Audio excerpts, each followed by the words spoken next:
Hello दोस्तों, उम्मीद करता हूँ आप सबकी प्रिपरेशन एकदम सॉलिड चल रही होगी। सो गाइस, काफ़ी स्टूडेंट कंफ्यूज हो रहे थे कि भैया अभी नीट का जो एप्लीकेशन फॉर्म आने वाले हैं तो उसके लिए हम लोगों को क्या क्या डॉक्यूमेंट चाहिए, ठीक है, और कुछ इस टाइम पे क्या क्या चीज़ों को फॉलो करना है, किस मिस्टेक को हम लोगों को नहीं करना है ताकि आगे चल के हम लोगों को दिक्कत ना दे। तो आज इस वीडियो में एक तो पहली बात आप लोगों से कुछ इस टाइम पे कुछ चीज़ों को जो ध्यान रखना है उस पर डिस्कशन करूंगा, और उसके बाद क्या क्या आप लोगों को नीट के एप्लीकेशन के दौरान या पूरे प्रोसीजर के दौरान आप लोगों को किन किन डॉक्यूमेंट्स की जरूरत पड़ती है, फुल टू मैं आप लोगों को डिटेल दे दूंगा। 5 to 10 मिनट्स की वीडियो होगी और सारी चीजें आप लोगों को समझ में आ जाएंगी। देखिए, सबसे पहले अगर हम लोग बात करते हैं तो अभी मैक्सिमम जो जितने भी स्टूडेंट्स हैं सबका सिलेबस जो है वो कंप्लीट हो ही गया होगा, ठीक है।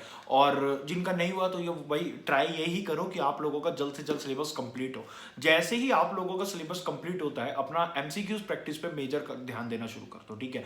और देखो, ये मत करना कि सिर्फ बायोलॉजी बायोलॉजी में हम लोग लगे हुए हैं, पूरा टाइम बायोलॉजी में लगे हुए हैं, फिजिक्स केमिस्ट्री को नहीं छूना। देखिए, बायोलॉजी का आप लोग हमेशा ये कीजिए कि अपना डेली एक चैप्टर बांध लीजिए कि हम लोगों को डेली एक चैप्टर अब रिवाइज करना है। और उसके बाद केमिस्ट्री में भी मैं आप लोगों को यही कहता हूं कि सुबह अपना शेड्यूल मान लीजिए कि सुबह आपको 30 to 40 मिनट्स ऑर्गेनिक केमिस्ट्री पढ़नी है, शाम को इनऑर्गेनिक केमिस्ट्री पढ़नी है, और पूरे दिन में आप लोगों ने ध्यान रखना है बायोलॉजी का एक चैप्टर पढ़ो और साथ में फिजिक्स के जितने ज्यादा एमसीक्यूज हो सके, जितने ज्यादा प्रीवाइज क्यूज हो सके वो करने की प्रैक्टिस कीजिए। क्योंकि इस टाइम पे ना पीवाई क्यूज करना बहुत ज्यादा इंपॉर्टेंट है। क्योंकि अगर आप लोग देखोगे कि तो मेजर पोर्शन जो आता है ना वो आप लोगों का किसी भी एग्जामिनेशन में, नीट की बात नहीं करता, किसी भी एग्जामिनेशन, किसी भी कॉम्पिटिटिव एग्जामिनेशन में देख लो तो पीवाई क्यूज से बहुत बड़ा मेजोरिटी ऑफ क्वेश्चन रिपीट होते हैं, सेम कंसेप्ट आप लोगों के आते हैं। शॉर्ट नोट्स रेडी रखो, ठीक है। अपने शॉर्ट नोट्स की one time revision, one shot revision आप लोगों को एंड टाइम पे, जैसे कुछ 10-20 दिन या एक महीने पहले आप लोगों को सारी चीजें रिवाइज करनी हो वो रेडी रखो, ठीक है। चाहे वो फिजिक्स हो, केमिस्ट्री, बायोलॉजी हो,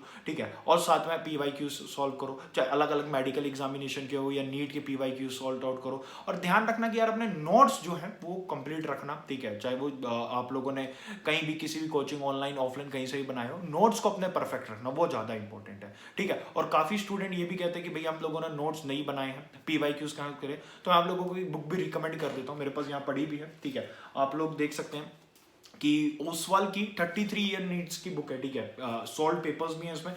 अच्छी बात इस बुक की ये मुझे लगी कि पहले तो आप लोगों को 2020 और 2019 जो लेटेस्ट एग्जामिनेशन थे उनका सॉल्यूशन, पूरे पेपर का आप लोगों को सॉल्यूशन मिल जाएगा।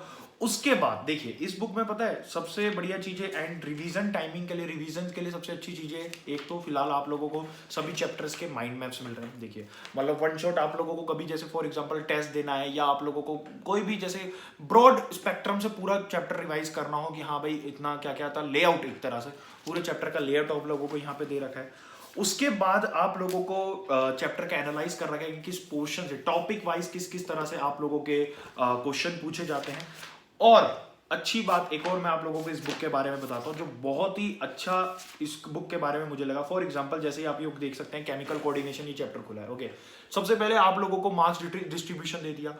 उसके बाद आप लोगों को चैप्टर में देखिए ना शॉर्ट नोट्स दे रखे हैं, मतलब कि पूरा जो पॉइंट्स हैं, पूरा जो आपकी एनसीईआरटी है उससे उठा उठा के इंपॉर्टेंट जितने भी पॉइंट्स हैं, जितनी भी लाइंस है, उसको आप लोगों को सिर्फ वही लाइंस पूरे उसमें दे रखे जो एज अ शॉर्ट नोट्स आप लोगों के काम आ सकती है। मैं तुम लोगों को कहता हूँ ना, शॉर्ट नोट्स बना के रखो। तो अगर आप लोगों ने नहीं बनाए हैं एंड आप लोग अगर इसको बाय कर सकते हैं तो मैं इसका लिंक वगैरह डिस्क्रिप्शन बॉक्स और कमेंट बॉक्स में पिन कर दूंगा, आप लोग इसे देख सकते हैं, ठीक है। शॉर्ट नोट्स हैं, ठीक है, ये देखिए पूरा, या आपको एंड टाइम में हेल्पफुल होगा। और उसके बाद देखिए ना, जैसे उस जो टॉपिक, जैसे फॉर एग्जांपल टॉपिक 1 था ये, उसके बाद जितने उससे प्रीवियस ईयर क्वेश्चन है वो पूरा प्रीवियस ईयर क्वेश्चन आप लोगों को यहाँ पे फिर दे रखे हैं। फिर जैसे नेक्स्ट टॉपिक आप लोगों का स्टार्ट हुआ टॉपिक 2, फिर उसके बाद उसको उसके पॉइंट्स, इंपॉर्टेंट पॉइंट्स, ताकि आप लोगों को एंड टाइम पे जब पढ़ना हो ना तो इन्हीं पॉइंट्स को आप लोग पढ़ के जाओ, ओके। और पूरा आप लोगों के एक स्पेक्ट्रम समझ में आ जाएगा कि हाँ इस चैप्टर में ये था और उसके बाद उसका आप लोग देख सकते हैं प्रीवियस ईयर क्वेश्चन। तो ऐसे ही टॉपिक वाइज डिस्ट्रीब्यूटेड है और साथ साथ में आप लोगों को क्वेश्चन पेपर भी है, माइंड मैप्स भी है। तो अगर आप लोग ले सकते हैं, ठीक है, ये देख लीजिए ओसवाल बुक्स की,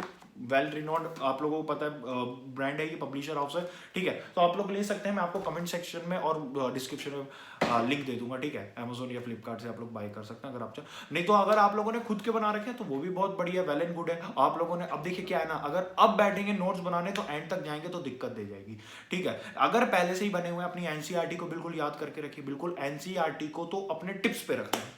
एनसीईआरटी सबसे ज्यादा इंपॉर्टेंट है इस टाइम के लिए, ठीक है। और फिर ये ध्यान रखना कि जितने से ज्यादा हो सके आप लोग टेस्ट दीजिए, ठीक है। खुद से तो एमसीक्यूज प्रैक्टिस कर रहे हो, बट टेस्ट देना भी बहुत ज्यादा इंपॉर्टेंट है, क्योंकि अपने आप को पता जांचोगे कैसे कि भाई क्या चल रहा है, पोजीशन क्या है, किस तरह से किस मोड पे आप लोगों ने क्या चेंजेस करने हैं, या कैसे आप लोगों ने आगे इंप्रूव करना है जो पार्ट वीक है। क्योंकि देखो चैप्टर वाइज में एमसीक्यूज करते हो, उसके बाद अगर फुल टेस्ट देते हो तो चैप्टर वाइज हो सकता है आप लोग अच्छा कर रहे हो, लेकिन फुल जब टेस्ट देते हो ना, तब अपने आप को और एनालाइज करने का पता चलता है कि हाँ यार कौन सा पोर्शन वीक जा रहा है, कौन सा पार्ट वीक जा रहा है, कौन सा चैप्टर वीक जा रहा है। तो फुल टेस्ट जितना हो सके, अब तो फिलहाल आप लोगों का एग्जामिनेशन काफी लेट कर दिया गया है, ओके।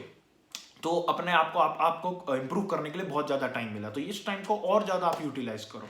और अब बात करते हैं क्या क्या डॉक्यूमेंट्स आप लोगों को चाहिए होते हैं। देखो अगर मैं नीट एप्लीकेशन फॉर्म की बात करूं तो आपको उसके लिए ये ध्यान रखना है कि आपको अपनी लेटेस्ट फोटो, ठीक है, लेटेस्ट फोटो, अब ये थोड़ा ना कि बचपन की फोटो लगा दोगे या आधार कार्ड वाली फोटो लगा दोगे, ठीक है। लेटेस्ट जो फोटो वो आप लोगों की हाल ही फिलहाल में, ठीक है, वो फोटो लगानी है। ऐसा मत करना कि अपनी 8th-9th क्लास की फोटो लगा दी और वहां जाके जब थोड़ा बहुत बाई चांस क्रॉस चेक कर रहे हो तो कह रहे ये बंदा कौन है, ठीक है। तो लेटेस्ट फोटो ध्यान रखना, दोबारा बोल रहा हूँ लेटेस्ट फोटो इसलिए मैं बोल रहा हूँ, ठीक है। एक तो आपको पोस्ट कार्ड फोटोज चाहिए होते हैं 2-3, उसको पोस्ट कार्ड फोटो करवा लेना, और पासपोर्ट साइज चाहिए होती है, वो 5, 6, 10 जितना आप लोगों को लगे, मतलब 6 से कम तो मत ही कराना, बाकी जितनी यूज होती है, ठीक है। और एक्स्ट्रा भी रख लोगे तो आगे काम आएंगी, ठीक है। तो पासपोर्ट साइज फोटो आप लोग करा लीजिएगा। मार्कशीट चाहिए होती है, ठीक है, 10th की मार्कशीट आप लोगों को चाहिए होगी। अगर आप लोगों ने 12th कर ली है तो आपको 12th की मार्कशीट भी चाहिए होगी। अगर अपीयरिंग होंगे तो फिर कोई दिक्कत ही नहीं, 10th की मार्कशीट वगैरह से आप लोगों का काम चल जाएगा। तो मार्कशीट इंपॉर्टेंट है इफ यू आर ड्रॉपर, ठीक है। 12th की मार्कशीट आप लोगों की लगेगी। अगर आप लोग अपीयरिंग है या आप लोगों ने अभी मतलब एग्जामिनेशन उस समय नहीं हुए होंगे, ठीक है, रिजल्ट नहीं आया होगा, तो आप लोगों का 10th से मार्कशीट का काम हो जाएगा। बट आप लोगों ने अगर एग्जामिनेशन दे दिया है 12th का तो आप लोगों की मार्कशीट वहां पे लगेगी, ठीक है। सिग्नेचर वगैरह चलते हैं वो तो सबको पता है, थंब इंप्रेशन लगता है, ठीक है। बस ये चीजें आप लोगों को, बाकी आधार कार्ड वगैरह की डिटेल्स मांगेगा। आईडी प्रूफ कोई भी मांग सकता है, ठीक है। जो भी आप लोगों के पास है, आधार कार्ड है वो चल जाएगा, पासपोर्ट है, वोटर आईडी कार्ड है, ठीक है। जो भी आप लोगों के पास है आप लोगों को एज अ आइडेंटिटी प्रूफ आप लोगों को वहां पे देना होगा, ठीक है। ये तो आप लोगों को मतलब बिल्कुल ऑन द टाइम आप लोगों को चाहिए। बाकी आगे चल के आगे प्रोसीजर्स की बात करें तो आप लोगों को फुल प्रोसीजर्स की अगर मैं बात करूं तो आपको कास्ट सर्टिफिकेट, अगर आप लोग ओबीसी SC ST वगैरह से बिलोंग करते हो तो आगे चल के आपको कास्ट सर्टिफिकेट, अगर आप लोग काउंसलिंग वगैरह में जाते हैं तो वहां पे कास्ट सर्टिफिकेट आप लोगों को लगता है। अगर कोई भी जनरल कैटेगरी से EWS कोटा में आता है तो EWS कोटा का सर्टिफिकेट, ये आगे चल के आप लोगों के प्रोसीजर है। लेकिन अगर नहीं बनवाए हैं, ठीक है, एग्जामिनेशन दे रहे हो, कॉन्फिडेंट रहो कि निकालेंगे, उसके बाद काउंसलिंग देंगे। जब काउंसलिंग दोगे तो इन डॉक्यूमेंट्स की भी जरूरत पड़ेगी, तो अब उस समय भाग रहे दौड़ने से अच्छा है अभी से ही बनवा के रखो। आप लोगों को कास्ट सर्टिफिकेट, EWS कोटा वाला या कोई भी फिजिकली हैंडीकैप्ड है, वो सब चीजें आप लोगों को अभी मतलब बनवा के रख लो, आगे चल के इंपॉर्टेंट है, जरूरत पड़ सकती है, ठीक है। तो ये कुछ डॉक्यूमेंट्स थे, ओके। फोटोग्राफ्स दोबारा बता देता हूँ, फोटोग्राफ्स आप लोगों की मार्कशीट 10th की, ठीक है, और 12th की, अगर आप लोग 12th कर चुके हो, अपीयरिंग तो नहीं लगेगी अगर आप लोग 12th अपीयरिंग है, और आपके सिग्नेचर वगैरह, थंब इंप्रेशन लगेंगे, ओके। आइडेंटिटी प्रूफ लगेगा कि जो भी आप लोगों के पास है, आधार कार्ड, पैन कार्ड जो भी है, ठीक है। कास्ट सर्टिफिकेट, EWS कोटा वगैरह ये सब चीजें, या फिजिकली हैंडीकैप्ड ये सब चीज सर्टिफिकेट्स वगैरह बना के रखिए, आगे चल के आप लोगों को जरूरत पड़ेगी जब आप लोग काउंसलिंग वगैरह में जाएंगे, ठीक है। फिर उस समय बच्चा बहुत ज्यादा कंफ्यूज होता है, क्या करे समझ में ही नहीं आता। तो अभी से और पहले से ही सारी चीजें लेके चलो ना, ताकि एंड टाइम पे दिक्कत ना हो, फिर उस समय बहुत ज्यादा टेंशन हो जाती है, दिमाग खराब हो जाता है, ठीक है। तो ये कुछ बातें थी, होपफुली आप लोगों को समझ में आई होंगी। समझ में आए तो बिल्कुल लाइक कीजिएगा, और किस टॉपिक पे आप लोग वीडियो चाहते हैं, ठीक है। और मैंने जो स्टार्टिंग में आप लोगों को बातें बताई हैं, थोड़ा सा ध्यान रखना, शॉर्ट नोट्स को जरूर बनाइएगा रिवीजन के समय, और जितने ज्यादा हो सके टेस्ट भी करिएगा, ठीक है। और कोई भी जिसको भी स्टूडेंट्स को बुक वगैरह ये आपको अगर लगे कि आपको लेनी चाहिए तो आप लोगों को लिंक डिस्क्रिप्शन बॉक्स में मिल जाएंगे। चलिए फिर अब हम लोग मिलते हैं नेक्स्ट वीडियो में। जो भी टॉपिक पे आप वीडियो चाहते हैं प्लीज मुझे कमेंट सेक्शन में बताइएगा। वीडियो अच्छी लगे तो लाइक कीजिएगा और चैनल को सब्सक्राइब कीजिएगा। आगे भी सारी अपडेट्स मैं आप लोगों को इसी चैनल पे देता रहूंगा। और बस ठीक है, चलिए दोस्तों मिलते हैं नेक्स्ट वीडियो में, बाय।